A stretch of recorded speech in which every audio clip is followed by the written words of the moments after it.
राम राम, नमस्ते। राम नाम के बारे में मैंने पहले बहुत सारी बातें बताई हैं और राम नाम के महत्व को आप सभी लोग जानते हैं। एक ऐसी बात जो मुझे पहले बतानी थी और मैंने सोचा था कि मैं बाद में आपको बताऊंगा, वो विषय राम नाम से जुड़ा हुआ है और वो बहुत ही महत्वपूर्ण है। हमारे 4 पुरुषार्थ हैं: धर्म, अर्थ, काम और मोक्ष। राम नाम जो है वो मोक्ष का कारक है कहा।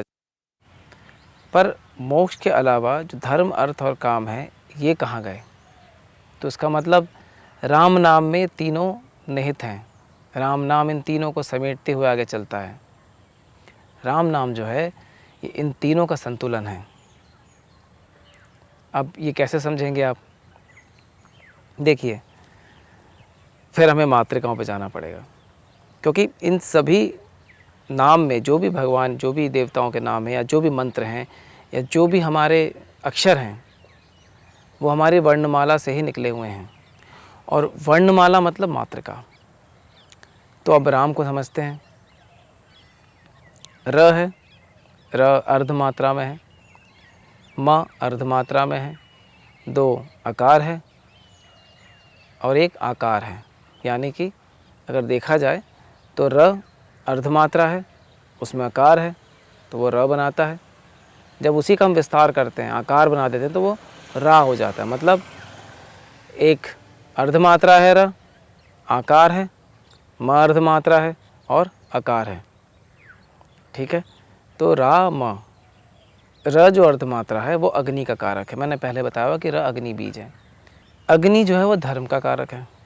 तो जो र है वो धर्म का कारक है। आ मतलब उसका विस्तार और म मकार है। तो जो राम नाम है वो धर्म का कारक है। अब इसी में अगर हम आ को म के साथ लगा देते हैं, मतलब रमा बन जाता है, तो वो लक्ष्मी तत्व बन जाता है, जो कि अर्थ का कारक है। देखिए कितना महत्वपूर्ण विज्ञान है।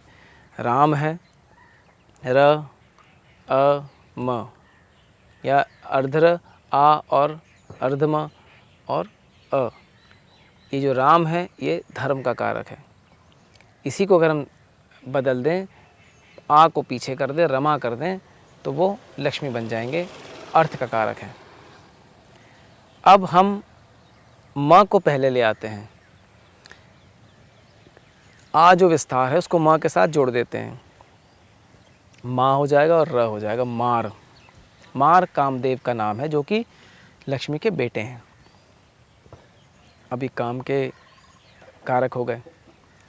तो राम धर्म के कारक हुए, रमा अर्थ के कारक हुए और मार काम के कारक हुए।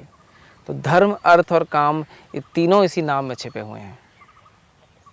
और इन तीनों के साथ जब हम राम मंत्र का उच्चारण करते हैं, राम, तो वो मोक्ष के कारक हो जाते हैं। कितना प्यारा विज्ञान है। देखिए हमारी सनातन धर्म की छोटी से छोटी बात कितने वैज्ञानिक तरीके से बताई गई है। जब हम अग्नि तत्व की बात करते हैं तो धर्म में भी अग्नि तत्व आता है, काम में भी आता है और अर्थ में भी आता है।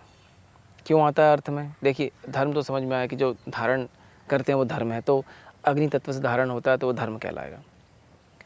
काम, ये भी आपको समझ में आया कि क्यों अग्नि तत्व उसमें इम्पॉर्टेंट है, क्योंकि हमारी पूरी जो मुख्य संरचनाएं शरीर की, जिसे हम हमारे इंद्रियों से देखते हैं, वो पूरी की पूरी अग्नि से ही व्याप्त होती है।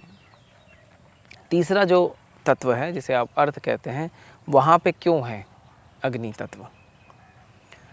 क्योंकि इस प्रकृति में जो भी तत्व पोषण देती है, जो भी तत्व पोषण करती है, जिसमें धन की अधिकता है, चाहे वो जल हो, चाहे वो वायु तत्व हो, चाहे वो पृथ्वी तत्व हो, ये सभी अग्नि से बंधित हैं, बाधित हैं, तर्पित हैं। तो जो राम नाम है, उसी लिए उसे श्रेष्ठतम मंत्र कहा गया है। वही राम रमा है, वही रमा मार है, और इन्हीं तीनों का मिश्रण मोक्ष की ओर लेके जाता है। ये जो एपिसोड था ये राम नाम के प्रति था, क्योंकि ये बात मैंने पहले नहीं बताई थी और मैंने कई बार बताया हुआ है कि हमारे जो मर्यादा पुरुषोत्तम है राम, जो अवतार के रूप में जन्म लिए हैं, वो सूक्ष्म रूप में नहीं स्थूल रूप में है, और मंत्र जो है वो सूक्ष्म रूप में है। तो दोनों का